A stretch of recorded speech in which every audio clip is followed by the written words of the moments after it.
Kehidupan dunia ini sebentar, saudara. Sebentar kehidupan dunia ini. Sampai kapan?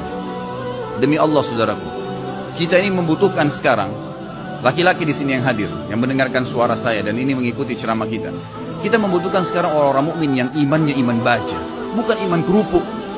Yang kita butuh ini sekarang, ikhwah sekalian dan akhwat di belakang sana yang mendengarkan saya dan mendengarkan ceramah ini, kita butuh iman-iman baja yang kalau malam bangun dari ranjang lawan syaitan untuk sholat tahajud, bukan tidur terus-menerus. Kita membutuhkan iman baja, ikhwah sekalian dan akhwat sekalian, yang pada saat azan ke masjid, sholat, apapun tantangannya. Pada saat musibah datang bersabar mereka. Pada saat jihad dikumandangkan, mereka berjihad di jalan Allah Subhanahu Wa Taala. Memang hidupnya untuk Allah Subhanahu Wa Taala. Kita butuh iman yang seperti ini. Ya memang baja apa yang Allah perintahkan, apapun tintangannya, halangannya kita lakukan. Nggak peduli dengan dunia ini, apapun orang mau katakan. Akhwat kita di belakang sana, kami butuh sebagai laki-laki seorang ibu seperti Nusaybah binti Ka'ab, sahabiat yang luar biasa. Pada saat jihad dikumandangkan, Nusaybah binti Ka'ab membangunkan suaminya tengah malam mengatakan, wahai suamiku, besok jihad, ikutlah. Dibangunkan anak laki-lakinya 5 orang, semua dikatakan, anak-anakku bangunlah, besok jihad, ibu pun akan ikut. Semuanya satu keluarga pergi jihad. Ini yang namanya mukminah, imannya baja. Bukan suaminya mau bangun sholat malam, sebentar mas, jangan bangun dulu. Malah kempes, dikempesin. Suaminya mau poligami, jangan, saya cemburu. Hukum Allah Subhanahu Wa Taala. Kita butuh wanita mukminah seperti Aisyah radhiyallahu anha. Waktu Nabi SAW menikah dengan Zainab, disambut oleh Aisyah dengan senyum, karena dia tahu ini hukum Allah. Gitu kan? Masalahnya imannya iman baja, bukan iman kerupuk yang diketuk langsung pecah. Nah ini yang membuat umat Islam lemah, karena iman kita kendor, kempes, nggak ada apa-apa. Sedikit godaan syaitan, dibising sedikit langsung kendor. Pakai jilbab besar, kemudian digoda sama temannya, sedikit saja, oh kamu alim ya, ditinggalkan jilbabnya. Subhanallah. Kita butuh orang-orang mukmin dan mukminah yang hadir di majelis ilmu dengan iman baja. Memang mau mempelajari hukum Allah SWT halal haram. Sepertinya anda hadir ini iman baja namanya. Hadir di majelis ilmu sebagaimana orang-orang fasik. Mau berapa jam dari malam sampai subuh di diskotik, tidak rasa capek. Kemarin ada ikhwah bilang sama saya, Ustaz antum gak capek dari pagi sampai malam ceramah? Saya bilang, ya akhi, orang di diskotik dari malam habis isya pulang kantor, duduk nyanyi sampai kupingnya itu gendang kupingnya mungkin bisa pecah, musik dengan besar sampai subuh, minum khamr, mabuk, dia nggak rasa capek tuh. Merasa, oh saya tadi malam terhibur. Kenapa kita sebagai orang yang beriman tidak mengatakan saya terhibur dengan majelis ilmu, saya terhibur dengan bertemu dengan para ulama, dengan sholat malam, dengan membela agama Allah Subhanahu Wa Taala? Ini yang dibutuhkan, gitu kan? Kita butuh seorang muslimah, saudari kita yang seperti Rumaisa radhiyallahu anha, yang pada saat suaminya sedih, dia menghiburnya, anaknya mati. Suaminya sangat sayang dengan anak laki-lakinya. Pada saat meninggal dunia, kata Rumaisa radhiyallahu anha, jangan ada yang sampaikan kepada suami saya bahwasanya anak ini sudah mati, karena suami saya sangat sayang dengan dia. Waktu suaminya pamit pergi ke masjid, sholat maghrib isya, pulang habis isya, Rumaisa berdandan, pakai minyak wangi, masak masakan yang enak sekali, lalu dilayani suaminya. Begitu pulang, suaminya diajak makan, digodain, dirayu sampai berhubungan badan. Setelah puas suaminya kenyang, biologisnya selesai. Perhatikan wanita mukminah yang faham di mana dia letakkan godaannya, imannya membawa dia bagaimana untuk bisa menghilangkan kesusahan suaminya, bukan jadi beban bagi suaminya. Dia mengatakan, wahai suamiku, dengan santun nih, anaknya mati, dia juga sedih sebenarnya, tapi bagaimana dia menghibur suaminya, dan dia tahu ketaatan pada suaminya, ketaatan kepada Allah Azza wa Jalla. Apa yang dia bilang? Wahai suamiku, bagaimana pendapat anda kalau seandainya tetangga pernah pinjamin sesuatu, lalu saja tetangga memintanya, pemiliknya minta benda itu, apakah kita akan mengembalikan? Kata suami, tentu saja, itu hak orang.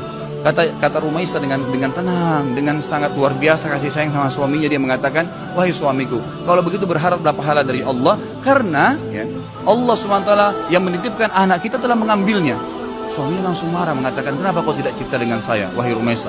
Kau membiarkan saya memakan makanan, menikmati tubuhmu, lalu kemudian kau memberitahukan setelah itu bahwasanya anak kita mati, gitu kan? Dengan sangat tenang. Lalu kata Rumaisa, itulah yang saya ingin lakukan untuk menghiburmu. Lalu kata suaminya, saya akan laporkan kepada Nabi SAW. Suaminya bagi Nabi SAW malam itu berkata, ya Rasulullah, begini yang terjadi. Nabi SAW senyum, ya, lalu berkata, apakah kalian berhubungan malam itu? Kata keduanya, iya ya Rasulullah. Kata Nabi SAW, semoga Allah berkahi, betul hamil gara-gara hubungan malam itu. Dan tahun depannya lahir seorang anak mujahid dari kalangan sahabat yang hanya besar mati syahid di jalan Allah Subhanahu Wa Taala. Ini yang kita butuhkan, orang-orang yang punya iman, ikhwas sekalian. Sampai kapan kita mau berlalai-lalai, gitu kan? Sampai kapan kita mau berlemah-lemah? Malu dengan pakai busana muslim, subhanallah, gitu kan. Malu dengan simbol Islam, subhanallah. Nggak usah jadi muslim sekalian. Saya berapa kali nasihati ikhwan dan akhwat saya kalau ada yang bertanya, Ustaz, ada satu tetangga saya, ada saudara saya murtad. Bagaimana saran Anda? Saya bilang tinggalin dia. Islam nggak butuh dengan orang murtad, biarin dia murtad, masuk neraka sendiri. Kenapa kita harus bingung dengan satu orang murtad dan kita tinggalkan orang-orang tetangga kita muslim yang butuh bantuan makan, yang kalau diajak ke masjid mau sholat, itu yang kita dakwahin.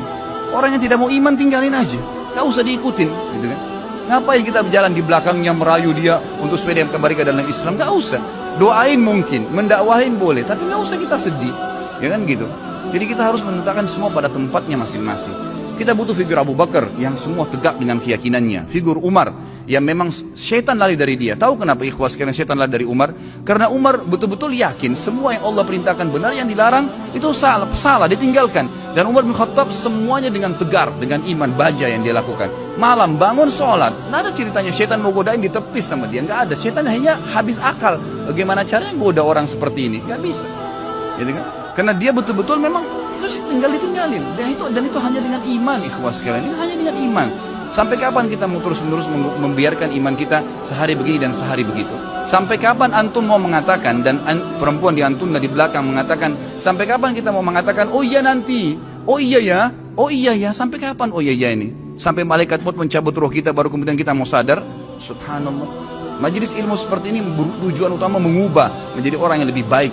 Kalau antum datang di sini dan tidak bisa mengubah, antum bisa rajin sholat malam, antum rajin menjaga hukum-hukum Allah SWT, meninggalkan yang haram, menikmati yang halal. Perempuan-perempuan di sana di belakang, kalau anda datang ke sini tidak bisa mengubah, anda tutup aurat, anda lebih baik daripada sebelumnya, anda bisa mengatur, ya, menikmati apa yang halal, tidak memulihkan aurat anda di sana sini, maka jangan hadir. Karena majelis ilmu tujuannya untuk itu, melahirkan orang-orang yang imannya iman tegar, iman baja, yang memang tidak mudah goyah, ikhwas sekalian. Kadang-kadang subhanallah baru diminta waktunya untuk sholat malam, kita nggak mau bangun sholat malam. Bagaimana kalau diminta ditumpahkan darah jalan Allah Subhanahu Wa Taala? Sudah sulit, kan gitu. Baru diminta infak saja, sudah beragam macam bisikan syaitan, kita sudah mengiyakan bisikan syaitan itu. Bagaimana kalau diminta infak jalan Allah Subhanahu Wa Taala? Mengorbankan seluruh harta, pakaian kita bahkan kalau perlu dijual untuk itu. Ini semua karena cinta terhadap dunia yang berlebihan, Allah musta'an. Semoga Allah SWT yang di langit sana yang melihat kita ini menjadikan kita orang-orang yang terpilih di kalangan hamba-hambanya yang dipenuhi imannya dengan iman baja insyaAllah dalam hati dan meninggal dalam keadaan syahid.